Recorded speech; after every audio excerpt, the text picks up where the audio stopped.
Torres, Michelle Waterson back here in the program. It's been a little bit. Finally getting that fight. You and Torres have been scheduled for a couple of years to fight, but it's never really happened. Yeah, Are you excited about this fight now that's actually finally coming together? I am, and I think everything happens for a reason. She got signed to the UFC before I was even fighting at 115. I actually I think I remember watching her debut in Invicta. So and just keeping my eye on her and knowing that eventually later down the road that we'll probably be matched up. So I'm very excited. We both come from traditional martial arts backgrounds. But it'll be interesting to see, how she's evolved, moving out to Colorado with When her when she, girlfriend. when she debuted, was she someone that you kind of looked up to, or someone you kind of looked at and was like, wow, like I know you want to fight her because you're competitive and that's your game. You always want to compete against the best. That's just who you are. Hmm. But was she also someone you kind of looked at and were like, wow, I kind of like her style. I like her personality publicly. I like Yeah. what she's doing. With her social media. Is she someone you kind of look up to as another strong female in the sport? Tecia, she, I remember watching her weigh in, and she was wearing like this cute little tutu, and in my head, I'm thinking, I was just like, wow, like she was just like very cute. And then Yeah. I see her, um, I see her in the cage, and she did a really good job. I don't remember who she was fighting against, to be honest with you, but she came out there, and she knew her stuff, and so I was really impressed. And from that day on, I kept my eye out on her, and I always appreciate people that are just genuine with who they are. And I know there was a lot of talk about the last fight with Bisbing and Rose and Joanna and Cody Garbrandt, and people saying that all the champs got dethroned and that they deserve it because they're big trash talkers. But in my opinion, I think that the sport needs everything. The sport needs, Yeah.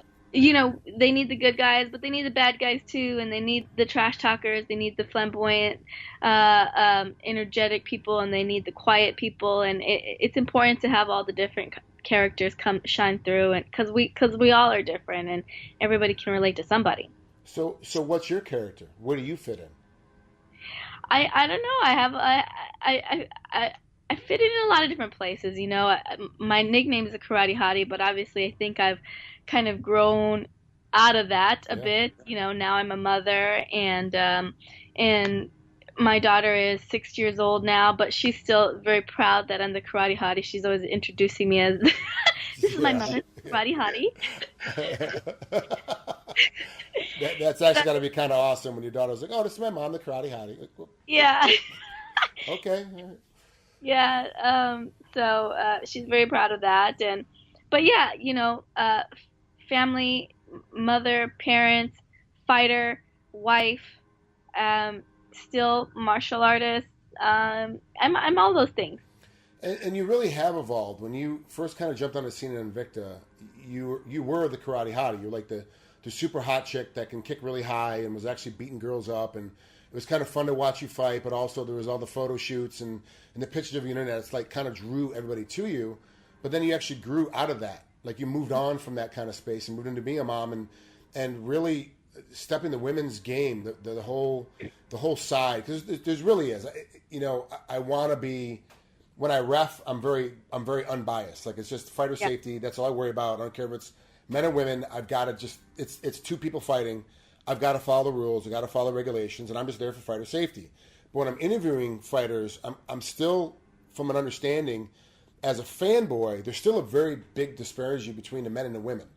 It's all about for the women if you want to get famous and have a lot of followers and have a lot of likes on your posts. You've got to do bed head shots and bedroom shots and bikini shots and this whole thing that you did years ago. You've Yeah. already moved on from that. You did it way before it was actually fashionable for female fighters to do it, and you've moved on now. Now it's like, hey, my daughter's here. I just got done practicing, and now my daughter and I are rolling around on the mat, and that's the photo shoot. That's the Hmm. Instagram post. So you've actually moved on. To me, you're kind of a step ahead of where the genre is going. You did the bikini shots before the bikini shots were cool. Now you're Mm-hmm. doing the mother shots before the mother shots are cool. And about 5 years from now, everyone's going to be doing the mother shots, and you've already moved on to something else. Like Yes, you're sir. you're kind of ahead of it.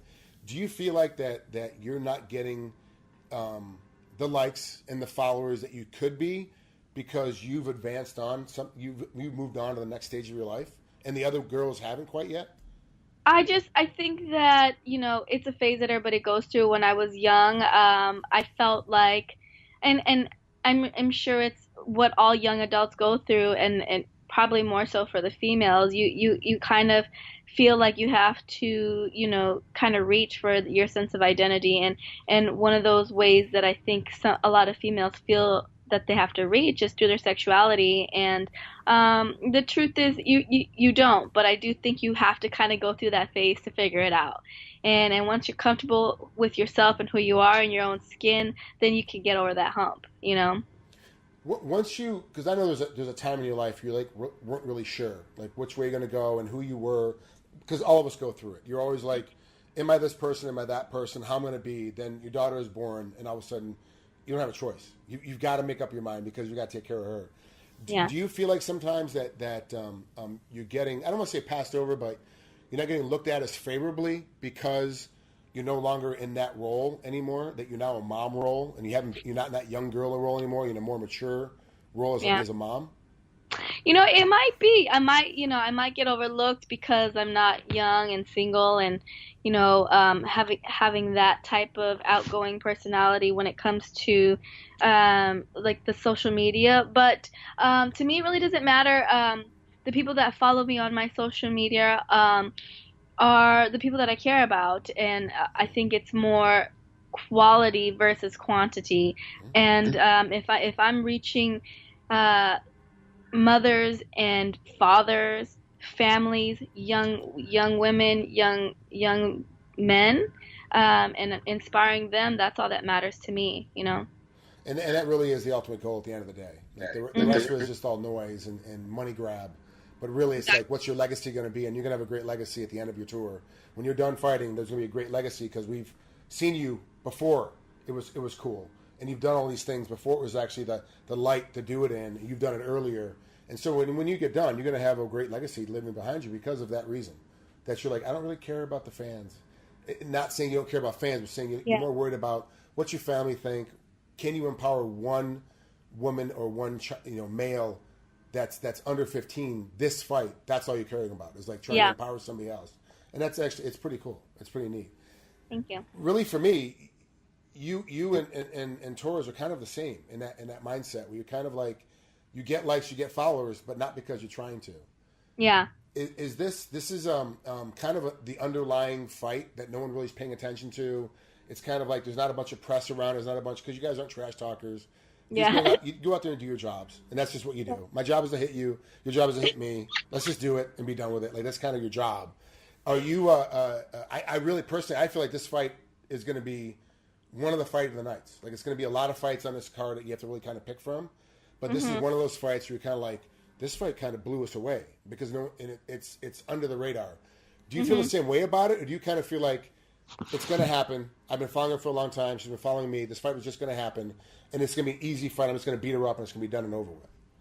Definitely not going to be an easy fight. I trained really hard, and so if the night ends up being easy, that'll be great for me. But we're ready for 3 rounds of war. That's what Tecia's known for. She likes to pull her opponents all the way to decision, and so we're ready for that. And I'm ready to not lose my patience, because I'm known to try to finish fights, and sometimes I lose my patience when it comes to that. And I'm not going to do that this time. I'm going to go in there, and I'm going to enjoy being in the moment. And I mean, it's crazy that you put so much work and effort into 15 minutes under the lights. And I think sometimes we forget that. It's like, well, you have 15 minutes to show everybody what you've been working on for the past 10 weeks, So I'm not going to forget that. I'm going to go out there and have fun and show everybody what I've been working on.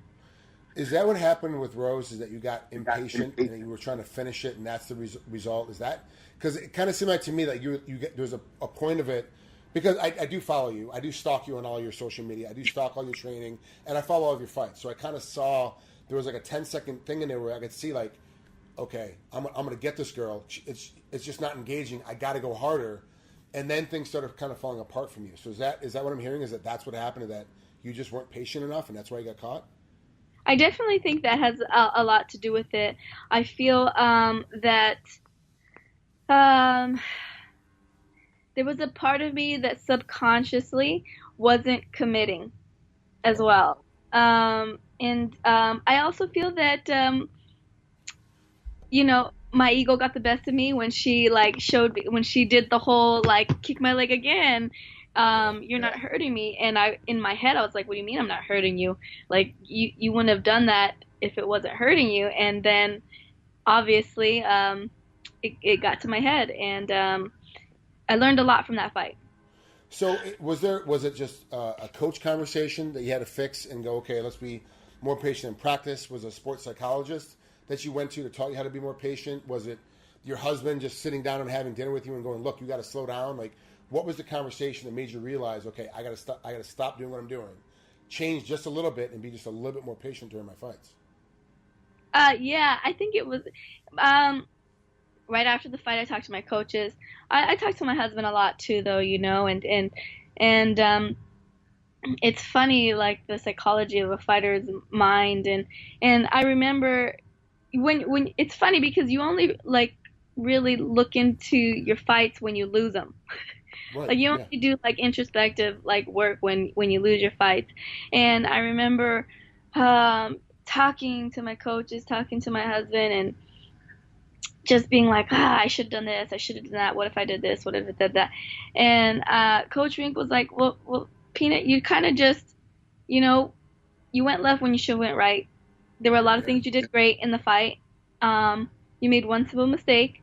Don't tarnish all the hard work and all the things that you did right just because you made one mistake. And so I think what I took away from that was that I think sometimes you can overthink it, and sometimes it's just not your night, and that you have to drop it and you have to move forward. Otherwise, it'll just weigh you down. So of that whole conversation, the one thing that I got is that Coach Wink calls you Peanut. Yeah, they all call me Peanut in the gym. Of all that, that's the one thing I'm like, hold on, Wink just calls her Peanut? Like, okay. Well, All right. I think it's Coach Jackson calls me Peanut more than Coach Wink, but yeah, that's the nickname. That's the nickname I got at the gym. So how come it hasn't changed to Peanut instead of Karate Hottie? Like, how you haven't made the official change? Henderson made like 7 different changes. All these other fighters make all these different changes to their nicknames. You can officially make your nickname call it Peanut. Like, you can totally do it. You know what? I think I did try it way back in the day when I first moved out to Jackson's and they started calling me Peanut. It just didn't roll off the tongue of the announcer that as well as Karate Hottie. You just make them do it. The announcers do as they're told. That's what happens. It just makes it change. But it is interesting that you do have a great, like, you got Jackson, you got Wink, you got your husband. You do sit down and talk and have these conversations. Do they talk to each other and kind of conspire to come up with the same conversation to give you, or do you independently talk to them and they all give you the exact same information just separately without knowing that the other coaches have actually done it? That's probably more along the lines of what happens. I talk to all of them separately, and they all have their own different personalities and stuff like that. And it's funny because we talked about everything, and then after the fight with Rose and Joanna, I look over at my husband and I'm like, and I don't know, it's just kind of like one of those looks that he gave me, like, you're right there. Like, basically, the look that he gave me was, you're right there. Like, and you just need to believe. Yeah. Is it sometimes for you? Because you have the athletic ability. You have the skill. Like, we've all seen it. Is it sometimes you get in there and you just don't believe in yourself, and that's the ultimate factor in that fight is, like, even if you win sometimes, you don't have the full knowledge of believing in yourself, but you still pull out the victory. Is that what happens a lot of the times? Like, it's just not self-belief that kind of caused you to fall off a little bit? I think it's just a struggle with the dynamic between my personality outside of the cage and the person that I have to be inside of the cage. Yeah. That makes complete sense because it really is. You're. I've always said this: fighters are the best actors that you've ever seen, because outside the cage, in our homes, we're totally different than who you see on social media, and completely different than who you see inside the cage. Because inside the cage, it's a violent, very Neanderthal, very low-based, low-brow kind of person. But then as soon as Rogan puts the mic in front of your face, you have to be articulate and back to being college educated and understanding everything. You're like, it's a very, very weird kind of dichotomy for fighters because you have to really understand there's all different people that you're dealing with inside yourself. Like, we are kind of schizophrenic. We have these different people that all have to kind of work out. And you actually have an added one to it where you're a mom and a wife, that you have to come home and be a wife during camp. And if your daughter needs something in the middle of training camp and you've had a bad day, you still have to deal with it. You still have to, like, okay, well, she's in first grade, right? Yeah. Okay, so like you still have to help with homework. You still have to do stuff when you come home. It's not over. So it's very hard. And you've actually said it very well, that struggling with being the person that you are in the cage and being the person out of the cage is tough. It is a hard thing to deal with. So, sorry, my wife is just coming home right now from the store, and my dog always barks when someone hits the door handle. It's just what happens. So let's talk about the fight. Let's talk about what's coming on with this fight. Did you have to change anything? Because obviously Torres comes in, she's always in great shape. She always pushes to the final round. It's a lot of heat. Did you have to change anything in your cardio system, your cardio practice to get ready for this fight because you knew that potentially this could go to 3 rounds of war? No, my cardio has always been really good. We just knew that we could push it. We just told ourselves that when we spar, we push it, and we push it through every single round that we spar, and then we do even more than that, so that we know that when we get into this fight, I can push it as hard as I can, and I still have gas in the tank. So that's probably one of the biggest things that we worked on, and just being prepared for that, because I know that she does like to go hard, but there are things that habits of hers that we have been trying to study and picking up on, and hopefully we can capitalize on those things and bring home the victory. Was there anything else that you had to change in training camp at all? Diet or strength and conditioning, or trying to work more on keeping it on your feet, or trying to get it to the ground? Was there anything else that you worked on specifically for this particular fight? I think the biggest thing is just staying focused and staying in the fire. Yeah. I think is really important. I think some people, especially with Tecia's style, can be overwhelmed, and you just have to learn how to be comfortable in uncomfortable situations.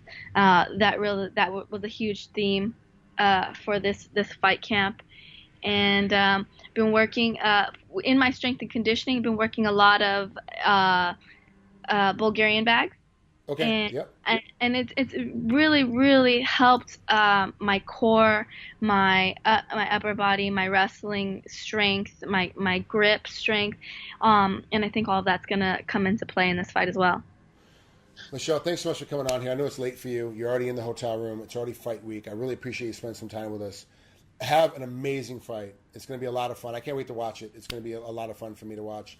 I'll actually be in Pennsylvania, in Harrisburg, at my brother-in-law's house watching it, because I have to do a charity event just before, but I'm actually cutting the charity event early so I can get back to the house in time to watch all the prelims, because I just love the fights. I just can't wait to watch. I really can't wait to watch. I'm super excited for your fight.